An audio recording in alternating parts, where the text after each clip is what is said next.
Hello, this is गौरव मिश्रा। आज हम लोग एक टॉपिक पढ़ने जा रहे हैं, फिजिकल क्वांटिटीज। ये टॉपिक फिजिक्स से रिलेटेड है और ये नाइन्थ में भी कुछ पढ़ाया जाता है। उसका कुछ पार्ट जो है, क्या कह सकते हैं, मैक्सिमम पार्ट जो है 11th क्लास में आता है। इस वीडियो में हम लोग फिजिकल क्वांटिटीज पढ़ेंगे और फिजिकल क्वांटिटीज कितने टाइप की होती हैं समझेंगे। फिर इसके बाद 11th में एक टॉपिक है, या कह सकते हैं एक चैप्टर है, जिसका नाम है यूनिट्स एंड मेजरमेंट। तो उसमें एक टॉपिक आता है डायमेंशंस। हम डायमेंशंस को फिजिकल क्वांटिटीज से रिलेट करते हुए आगे हम उसको पढ़ेंगे। ओके, तो हम लोग समझते हैं पहले फिजिकल क्वांटिटीज होता क्या है। फिजिकल क्वांटिटीज, देखिए फिजिकल क्वांटिटीज की न्यूमरस डेफिनेशंस जो है वो अवेलेबल हैं, अलग अलग बुक्स में लिखी हुई हैं। हम इस चीज़ को इस तरीके से पढ़ेंगे ताकि हमें एग्जाम में क्या होता है तो प्रॉब्लम ना हो, और हमें बेसिकली हमें समझ में आनी चाहिए वो है क्या। बहुत सी ऐसी चीज़ें होती हैं जो बुक्स में लिखी हुई है लेकिन हमें ही समझ में नहीं आती, तो उसका कोई मीनिंग नहीं है। हमारे लिए क्या होता है वो सही है जो हमको समझ में आए। देखिए फिजिकल क्वांटिटीज एक डेफिनेशन आपने पढ़ी होगी, physical quantities are those quantities which follows physics laws. But यहाँ पे इतने न्यूमरस फिजिक्स लॉज हैं, कैसे समझ में आएंगे कि हमें फिजिकल क्वांटिटीज होती क्या है, कौन सा लॉज में लगना है, क्या होना है इसमें। इसके लिए मैंने आपको बताया कि फिजिक्स जो फिजिकल क्वांटिटीज होंगी उनको बेसिक क्या होता है डेफिनेशन के थ्रू हम समझेंगे। असल में फिजिकल क्वांटिटीज वो क्वांटिटीज होती हैं जिनको हम मेजर कर सकते हैं, जिनकी हम एक वैल्यू दे सकते हैं, जिनमें हम डायरेक्शन बता सकते हैं। तो फिजिकल क्वांटिटीज को बेसिकली आपको सिर्फ इस तरीके से समझना है कि physical quantities are those quantities which can be measured and can be given some values with some directions. Okay, तो ये डेफिनेशन हो गई फिजिकल क्वांटिटीज की। फिजिकल क्वांटिटीज बेटा दो तरीके की होती हैं, और ये फिजिकल क्वांटिटीज दो तरीके की होती हैं। पहला fundamental physical quantities, fundamental fundamental physical quantities, और दूसरा होता है derived physical quantities, derived physical quantities. Okay, देखिए नाइन्थ के बच्चों के लिए फिजिकल क्वांटिटीज दो तरीके की हुआ करती थी। जहाँ पे हम पढ़ते थे स्केलर और वेक्टर क्वांटिटीज। स्केलर क्वांटिटीज वो क्वांटिटीज होती हैं जिसमें सिर्फ मैग्नीट्यूड की बात करते हैं, और जो वेक्टर क्वांटिटीज होती है उसमें मैग्नीट्यूड प्लस डायरेक्शन की बात करते हैं। जैसे वेलोसिटी जो है वो एक वेक्टर क्वांटिटी है और स्पीड जो है वो एक स्केलर क्वांटिटी है। ओके, तो वो डेफिनेशन यहाँ पे हमें पता ही है, तो हम जो 11th का टॉपिक है उसको क्या होता है लेके चलेंगे। देखिए फंडामेंटल फिजिकल क्वांटिटीज बेटा, नेम से ही इसका क्लियरेंस हमको मिल रहा है कि जो फंडामेंटल फिजिकल क्वांटिटीज है, फंडामेंटल फिजिकल क्वांटिटीज इनको हम शॉर्ट में बोलेंगे F P Q, F P Q बोलेंगे। ओके, फंडामेंटल फिजिकल क्वांटिटीज वो क्वांटिटीज होती हैं जिन्हें हम बेसिक क्वांटिटीज बोलते हैं, और ये बेसिक क्वांटिटीज हैं, इनसे दूसरी क्वांटिटीज बनाई जाती है, ये किसी दूसरी क्वांटिटी से मिलकर नहीं बनी। ओके, तो फंडामेंटल फिजिकल क्वांटिटीज नंबर में बेटा 7 होती है, नंबर में 7 होती है, और उनको कुछ इस तरीके से पढ़ते हैं। एक बेटा फर्स्ट जो है वो लेंथ है, फिर मास आता है, लेंथ मास टाइम। ये बेटा एक राइमिंग अपने मन में बना लीजिएगा कि L M T, L M T, तो ये हो जाएगा लेंथ मास टाइम। फिर इसके बाद बेटा करेंट, करेंट, फिर इसके बाद हम लोग पढ़ते हैं करेंट। इसका बेटा आता है टेम्परेचर, टेम्परेचर, टेम्परेचर, फिर इसके बाद आता है बेटा टेम्परेचर। फिर इसके बाद हम लोग पढ़ते हैं बेटा अमाउंट ऑफ सब्सटेंस। क्या पढ़ते हैं बेटा? Amount of substance, amount of substance. Seventh आता है बेटा क्या? Luminous intensity, luminous intensity, luminous intensity. बेटा जब भी हम कोई फिजिकल क्वांटिटी पढ़ते हैं, तो जब भी हम कोई फिजिकल क्वांटिटी पढ़ते हैं तो उसकी यूनिट्स हमारे लिए इंपॉर्टेंट हो जाती है।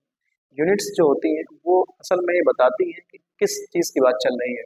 जैसे जनरल हम लोग अपने सोसाइटी में देख लेते हैं कि अगर किसी का नाम मान लिया थोड़ी देर के लिए ऋषभ द्विवेदी है, तो हमको ये पता चलता है कि हाँ ये द्विवेदी फैमिली से बिलोंग करते हैं। कुछ इसी तरीके से हम लोग जब पढ़ते हैं फिजिकल क्वांटिटीज के बारे में, तो उनकी यूनिट्स जो होती हैं वो असल में ये बताती है कि किस फैमिली को बिलोंग करते हैं या किस चीज़ की हम रीडिंग कर रहे हैं। ओके, तो आपको बेसिक्स में ये पता है कि लेंथ जो होता है वो असल में लेंथ जो होता है वो कहीं ना कहीं आपको एक डिस्टेंस का मेजरमेंट देता है, या आपको ये बताता है कि एक जो लेंथ है या फिर डिस्टेंस जो है या फिर डिस्प्लेसमेंट है वो कितना है। तो कहीं ना कहीं लेंथ जो है वो एक मेजरमेंट है डिस्टेंस का। तो हम कह सकते हैं कि जो लेंथ होगा उसकी यूनिट जो होती है बेटा मीटर होती है। मास बेटा क्या है? मास की यूनिट जो होती है वो केजी होती है, टाइम की यूनिट जो होती है बेटा सेकंड होती है, करंट की यूनिट जो होती है वो एम्पियर होती है, टेम्परेचर की यूनिट बेटा क्या है, केल्विन होती है। यहाँ पे जो यूनिट्स मैं लिख रहा हूँ वो सारी एसआई यूनिट्स हैं। अमाउंट ऑफ सब्सटेंस की यूनिट बेटा क्या होती है, मोल होती है। और ल्यूमिनस इंटेंसिटी की यूनिट क्या होती है बेटा, कैंडेला होती है। ओके, तो ये 7 क्वांटिटीज है। अब जो भी क्वांटिटीज बनेगी वो इन 7 क्वांटिटीज से बनेगी। इन 7 क्वांटिटीज को ऐसी कोई क्वांटिटी हमारे पास नहीं होगी जो जिसमें कि ये 7 क्वांटिटीज यूज ना हो रही हो। ओके, तो बढ़ते हैं आगे। देखिए अब जो मैंने आपको ये बता दिया कि ये फंडामेंटल फिजिकल क्वांटिटीज हैं और वो ये उनकी यूनिट्स हैं। ओके, फिर एक बार देख लेते हैं, length, mass, time, current, temperature, amount of substance, luminous intensity. Okay, तो जब हमने ये देख लिया यूनिट्स, अब हम पढ़ने की कोशिश करते हैं डायमेंशन। देखिए मैंने आपको बता दिया कि डायमेंशंस असल में डायमेंशंस होती क्या है वो हम थोड़ी देर में समझेंगे। पहले हम डायमेंशंस का रिप्रेजेंटेशन क्या है उसको समझ लेते हैं। देखिए डायमेंशंस को हमेशा स्क्वायर ब्रैकेट में रिप्रेजेंट किया जाता है, इस चीज को ध्यान रखिएगा। तो लेंथ की जो डायमेंशन होती है, लेंथ की जो डायमेंशन होती है वो एल लिखी जाती है बेटा, और जो मास की डायमेंशन होती है वो एम लिखी जाती है, ध्यान दीजिएगा। और टाइम की जो डायमेंशन है वो टी लिखी जाती है, और करंट की जो डायमेंशन है वो ए लिखी जाती है, और जो टेम्परेचर की डायमेंशन है वो के लिखी जाती है। ओके, कहीं कहीं पे आपको इसकी डायमेंशन जो है वो थीटा भी देखने को मिल जाती है। Amount of substance, amount of substance की जो यूनिट है वो मोल लिखी जाती है, ध्यान रखिएगा। ये मोल जो है वो यूनिट है और ये मोल जो है वो डायमेंशन है। ओके, और ल्यूमिनस इंटेंसिटी की जो डायमेंशन है वो सी डी लिखी जाती है। तो हम लोगों ये पढ़ लिए कि ये जो ल्यूमिनस इंटेंसिटी इसकी यूनिट जो है वो कैंडेला है। ओके, या एक बार फिर से सारी यूनिट्स देख लेते हैं और उनके डायमेंशंस देख लेते हैं, या कह सकते हैं फिजिकल क्वांटिटीज देख लेते हैं, एमपीक्यूज देख लेते हैं, और यूनिट्स और डायमेंशंस उनकी देख लेते हैं। तो length, mass, time, current, temperature, amount of substance, luminous intensity, और metre, kilogram, second, ampere, kelvin, mole, candela. Okay, candela बेटा एक साइंटिस्ट का नाम है, उनके नाम पे ही गया होता है, दी गई है। ओके, तो मैंने आपको बताया कि जो डायमेंशन है उनका जो रिप्रेजेंटेशन है वो स्क्वायर ब्रैकेट में किया जाता है, और जो डायमेंशंस हैं वो डायमेंशंस होती क्या है उस चीज़ को समझने के लिए हम बढ़ते हैं आगे नए टॉपिक की तरफ, जिसे हम बोलते हैं क्या, डेराइव्ड फिजिकल क्वांटिटीज। ओके, तो डेराइव्ड फिजिकल क्वांटिटीज को हम लोग डी पी क्यू बोल सकते हैं। डेराइव्ड फिजिकल क्वांटिटीज जो है जनरली वो क्वांटिटीज होती हैं जो कि डेराइव की गई फंडामेंटल फिजिकल क्वांटिटीज से। सिंपल एक डेफिनेशन दे सकते हैं, derived physical quantities are those quantities which can be derived from fundamental physical quantities only. Okay, तो ये कोई नंबर में फिक्स नहीं, कितने भी हो सकते हैं नंबर्स में। ओके, तो देखिए हम समझते हैं इस चीज़ को। देखिए फंडामेंटल फिजिकल क्वांटिटीज में जैसे आप मान लीजिए थोड़ी देर के लिए आप स्पीड लिखते हैं, तो स्पीड आप लिख सकते हैं क्या, distance upon time, distance upon time. देखिए मैं आपको जनरल एक डेफिनेशन बता देता हूँ डीपीक्यू की। डीपीक्यू का मतलब होता है एक तरीके से वो फिजिकल क्वांटिटी जिसका आप फॉर्मूला लिख सकते हैं। आप लेंथ का कोई फॉर्मूला नहीं लिख सकते थे, आप मास का कोई फॉर्मूला नहीं लिख सकते थे, आप टाइम का कोई फॉर्मूला नहीं लिख सकते थे, आप करंट के लिए सिर्फ ये नहीं कह सकते कि करंट का कोई फॉर्मूला आपके सामने होगा। आप चार्ज का फॉर्मूला लिख पाते हैं, करंट का फॉर्मूला हमारे पास चार्ज के टर्म्स में होता है। ओके, तो टेम्परेचर का कोई फॉर्मूला नहीं है, या आप समझ सकते हैं ये बेसिक है, इनसे हमें वो पढ़ने होते हैं। ओके, तो स्पीड हो गया, फिर इसके बाद देखें स्पीड हो गया, फिर हमारे पास आता है मान लीजिए वेलोसिटी आप लिख रहे हैं, वेलोसिटी। तो वेलोसिटी भी क्या है, एक तरीके से फॉर्मूला इसका हम लिख सकते हैं जिसको हम लिखते हैं क्या, डिस्प्लेसमेंट, डिस्प्लेसमेंट अपॉन टाइम, ये हम लिख सकते हैं। फिर देखिए आपके पास क्या होता है तीसरा, मान लीजिए फोर्स आप लिख रहे हैं, तो फोर्स आप क्या लिख रहे हैं, force equals to mass into acceleration. जो भी आपको फॉर्मूला याद आए वो आप लिख दीजिए यहाँ पे। ठीक है, इसी तरीके से आप मान लीजिए फॉर्मूला क्या लिख रहे हैं, आप वर्क डन लिख रहे हैं, वर्क डन क्या होता है, फोर्स इनटू डिस्प्लेसमेंट, तो आप ये फॉर्मूला लिख सकते हैं। जिन भी फिजिकल क्वांटिटीज का आप फॉर्मूला लिख सकते हैं वो सारी की सारी क्या होता है, फंडामेंटल फिजिकल क्वांटिटीज ना रह के क्या बन जाती है, डेराइव्ड फिजिकल क्वांटिटीज बन जाती है। ओके, तो हम समझेंगे कि अब इन डेराइव्ड फिजिकल क्वांटिटीज की डायमेंशंस कैसे लिखते हैं। ओके, डायमेंशंस कैसे लिखते हैं इसको समझते हैं।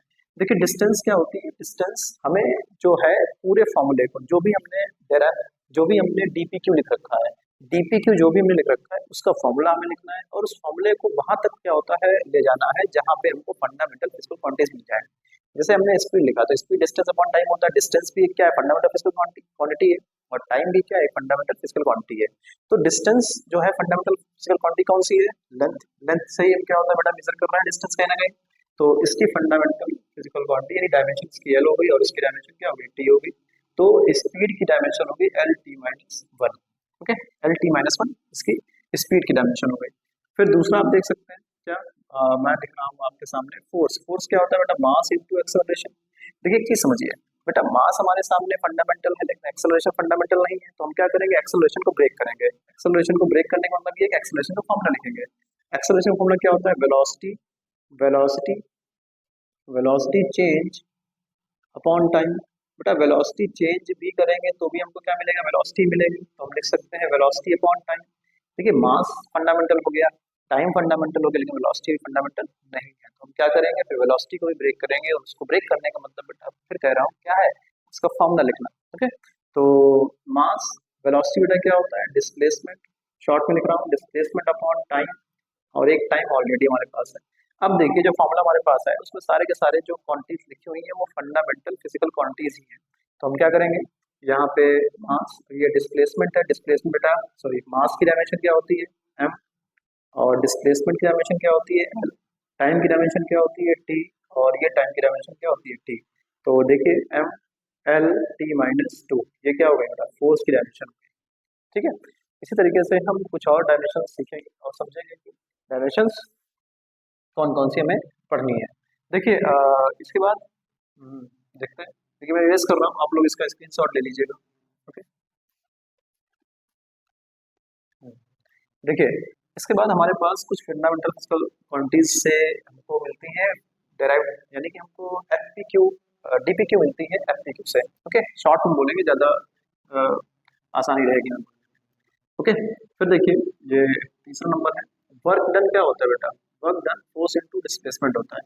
अगर आप ध्यान दें बेटा, फोर्स की डायमेंशन मैंने अभी सीख रखी है M L t-2, M L t-2, और डायमेंशन और डी क्या होता है बेटा, डिस्प्लेसमेंट, इसकी डायमेंशन टी। तो मास L² t-2, मतलब ये L बेटा और ये L L क्या हो गया, L² हो गया, बेस सेम है तो पावर्स क्या हो जाती है, ऐड हो जाती है। तो वर्क डन की डायमेंशन क्या हो गया, M L² t-2। बेटा वर्क डन एक तरीके से क्या होता है, एनर्जी होता है। तो जो डायमेंशन वर्क की है, जो डायमेंशन वर्क की है वही एनर्जी की है।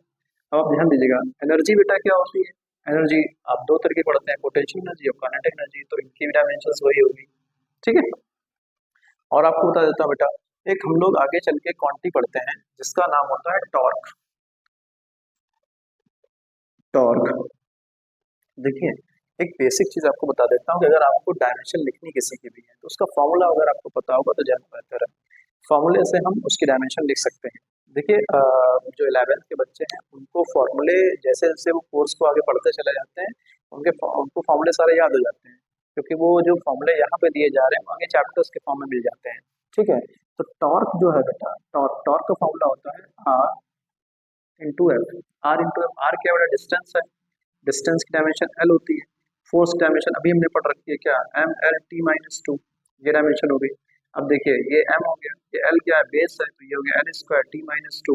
ओके, अगर आप ध्यान दें तो ये M L² t-2 और ये M L² t-2 दोनों ही क्या सेम है, तो कहीं ना कहीं क्या जो वर्क है वो टॉर्क के इक्वल है, यानी कि वर्क की जो डायमेंशन है वो टॉर्क के इक्वल होती है। तो ये चीज हमको समझ में आ गई। अब हम आगे क्या होता है बढ़ेंगे और कुछ ऐसी डायमेंशंस के बारे में जानेंगे जो कि आपके 11th के पेपर में या फिर अलग अलग एग्जाम से पूछ ली जाती है। ठीक है, अलग अलग एग्जाम से पूछ ली जाती है। देखिए इसके बाद हमारे पास, देखिए मैंने आपको एक चीज बता दी है क्या, कि अगर मुझे डायमेंशंस याद रखनी है, फिलहाल तो डायमेंशंस याद नहीं की जा सकती, डायमेंशंस याद नहीं की जा सकती, तो डायमेंशंस आपको निकालनी है तो इसके लिए आपको फॉर्मूला बताना जरूरी है। अगर फॉर्मूला आपको पता है तो बेहतर है, अदरवाइज शायद क्या होता है वो क्वेश्चन आपसे ना हो पाए। ओके, तो देखिए इसके बाद एक डायमेंशन आती है कोफिशिएंट ऑफ विस्कोसिटी। देखिए ये टर्म्स जो भी क्या होता है आपको थोड़ा ऑड लग रहा है मुझे, ये सारे टर्म्स जैसे जैसे 11th का कोर्स कंप्लीट होता है सारे टर्म्स क्लियर हो जाते हैं। कोफिशिएंट ऑफ विस्कोसिटी, बेटा इसको ईटा लेटर से रिनोट करते हैं, ईटा, इसको जो बोल रहा हूँ वो ये है ईटा, ये बोल दो बेटा। ठीक है, तो मैंने आपसे कहा कि मुझे अगर डायमेंशन लिखनी है तो मुझे उससे रिलेटेड फॉर्मूला चाहिए होगा। तो मैंने कहा ठीक है भाई, तो उससे रिलेटेड जो फॉर्मूला हमारे पास होगा, इससे रिलेटेड हमें एक फॉर्मूला चाहिए किसी भी सिस्टम से रिलेटेड। तो जो बच्चे 11th की क्लास क्या होता है आगे करते हैं उन्हें एक फॉर्मूला सिखाया जाता है जिसको हम बोलते हैं Stokes formula. Stokes formula. Stokes formula में बेटा कोई ड्रॉप होती है, वो फॉल हो रही होती है, फ्रीली फॉल हो रही होती है, तो जो एयर रेजिस्टेंस होता है, एयर रेजिस्टेंस वो इसके ऊपर क्या होता है, फोर्स लगाता है। और ये फोर्स जो है वो 6 पाई ईटा एयर ड्रैग बोल सकते हैं, या फिर विस्कोसिटी इस मीडियम की कुछ होगी, आप इसको ड्रैग बोल सकते हैं कि जो बॉल होगी या फिर ये ड्रॉप होगी इसके ऊपर एक ड्रैग एक्ट करता है, ये ड्रैगिंग फोर्स है। तो 6 पाई ईटा आर वी, वी यहाँ बेटा वेलोसिटी है और आर जो है वो इसकी रेडियस है, और 6 पाई कांस्टेंट है, और ईटा हमको बताना है इसकी डायमेंशन क्या होगी। देखिए किसी की भी डायमेंशन अगर बतानी हो तो इसके लिए, किसी की डायमेंशन अगर हमको बतानी है तो इसके लिए हम क्या करते हैं, जिसकी डायमेंशन हमको बतानी है उसको एक तरफ रखते हैं, बाकी सारे लेटर्स को एक तरफ। देखिए ध्यान दीजिए बेटा, 6 पाई एक कांस्टेंट है, कांस्टेंट की कोई डायमेंशन नहीं होती है। आप 2 लिखा हुआ है ये नहीं कह सकते 2 एक्स की तरफ है या 2 वाई की तरफ है। पाई लिखा हुआ है ये नहीं कह सकते कि एक्स की तरफ है या वाई की तरफ है। ठीक है, तो कांस्टेंट की कोई डायमेंशन नहीं होती है। अगर कांस्टेंट को डायमेंशन बनाना है, जैसे 2 लिखा हुआ है, तो 2 को हम आई कैप से मल्टीप्लाई कर देते हैं, तो ये क्या बन जाता है, एक डायमेंशन बन जाती है, पर्टिकुलर डायरेक्शन हमारे पास आ जाती है क्या, ये 2 इंटू आई कैप, यानी कि एक्स की डायरेक्शन की बात चल रही है। अभी मैं आपको बताऊंगा कि डायमेंशन होता क्या है, असल में डायमेंशन होता क्या है। हमें डायमेंशन फॉर्मूले तो निकालना आ गया है, लेकिन हमें ये भी ये क्लियर करना है कि डायमेंशन होता क्या है, और डायरेक्शन और डायमेंशन में फर्क क्या होता है इसको भी समझेंगे हम। देखिए, तो ईटा इज इक्वल टू क्या मिल गया, एफ अपॉन आर बी। बेटा ध्यान दीजिएगा, एफ क्या है, फोर्स है, फोर्स की डायमेंशन क्या हो गई, M L T-2 upon R B, R मतलब एल, और ये बी हो जाएगा L T-1। ठीक है, वेलोसिटी की बेटा, वेलोसिटी की जो डायमेंशन थोड़ी देर पहले हमने देखी थी, तो एल से बेटा एल कैंसिल आउट हो जाएगा। ठीक है, और यहाँ बचेगा क्या, एम एल ऊपर जाएगा बेटा L-1, T-2 +1 हो जाएगा।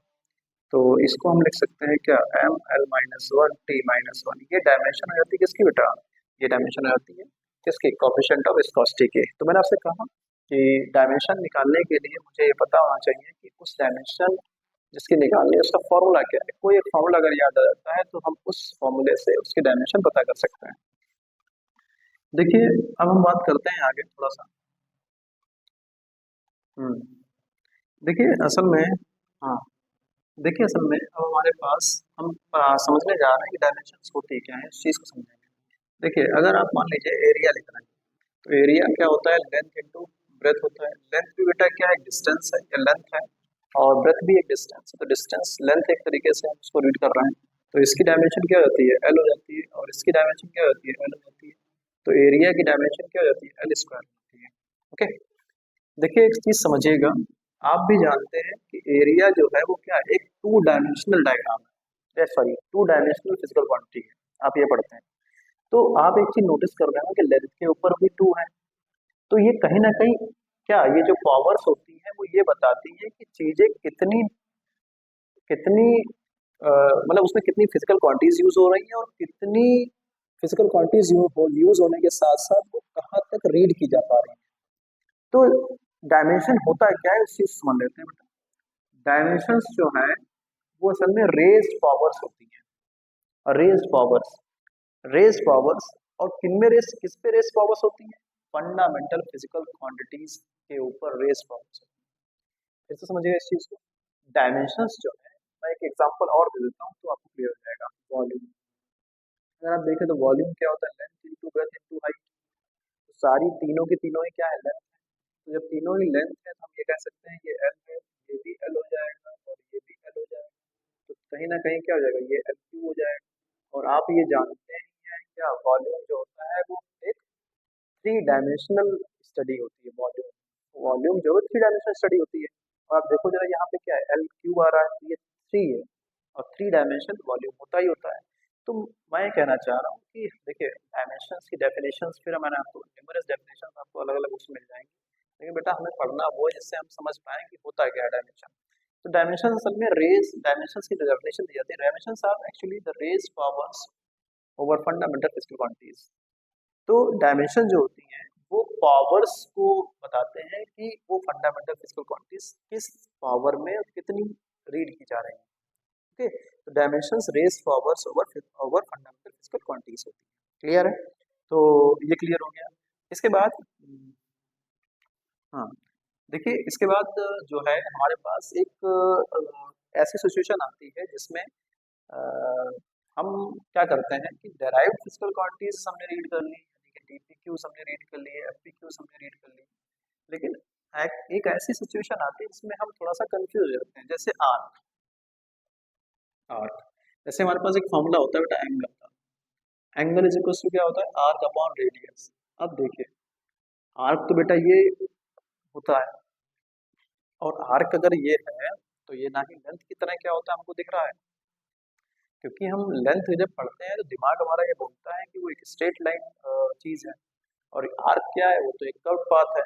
तो ऐसी सिचुएशन में हम क्या करते हैं, आर्क या फिर मान लीजिए आर्क हमको पढ़ना हो, ये आर्क है या फिर एक प्लेन जो है वो कर्व्ड प्लेन हो, ऐसी चीजों को पढ़ने के लिए हम लोग क्या करते हैं, अब चूंकि आर्क को हमने कोई फिर फंडामेंटल फिजिकल क्वांटिटी तो मान नहीं रखा है, तो फिर हम क्या करते हैं कि ऐसी चीजों को पढ़ने के लिए हम थोड़ा सा सप्लीमेंट ले लेते हैं। तो सप्लीमेंट लेने का मतलब ये है कि हम इनको सप्लीमेंट्री क्वांटिटीज बोलते हैं, सप्लीमेंट्री सप्लीमेंट्री फिजिकल क्वांटिटीज, यानी कि एसपीक्यू। ठीक है, तो आपने क्या क्या अभी तक पढ़ा, डीपीक्यू पढ़ा है, आपने एफपीक्यू पढ़ा है, ठीक है, और एफपीक्यू डीपीक्यू और एसपीक्यू फंडामेंटल फिजिकल क्वांटिटीज, और ये आता है सप्लीमेंट्री फिजिकल क्वांटिटी एसपीक्यू। तो एसपीक्यू बेटा दो होती है, एक बेटा प्लेन एंगल, सॉरी एक आता है एंगल, ओके, या इसको बोल सकते हैं प्लेन एंगल, और ये आता है क्या, सॉलिड एंगल।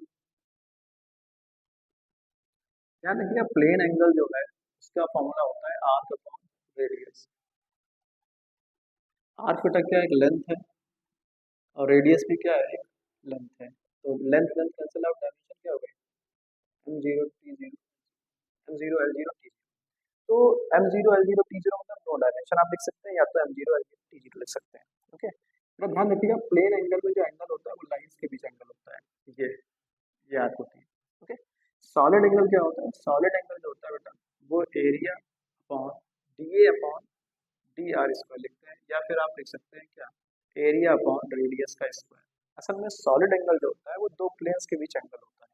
मतलब आपने मान लीजिए ये लिया, तो ये एक प्लेन क्या होता है, आपने नोटिस किया ये एक प्लेन है, और एक ये क्या होता है, प्लेन है। तो इन दो प्लेन्स के बीच क्या होता है, एंगल लिया जाता है।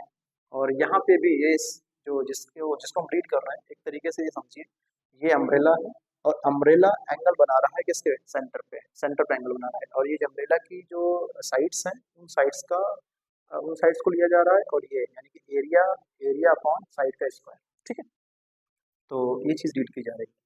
तो फिर एरिया क्या होता है बेटा, ये लेंथ स्क्वायर यानी कि एल स्क्वायर, और ये एल स्क्वायर क्या हो जाएगा, M zero L zero T zero. देखिए इसके बाद की जो फिजिकल क्वांटिटीज हैं कम से कम 40 to 50, वो आपको अगले वीडियोस में क्या होता है मिल जाएंगी। Okay, thank you.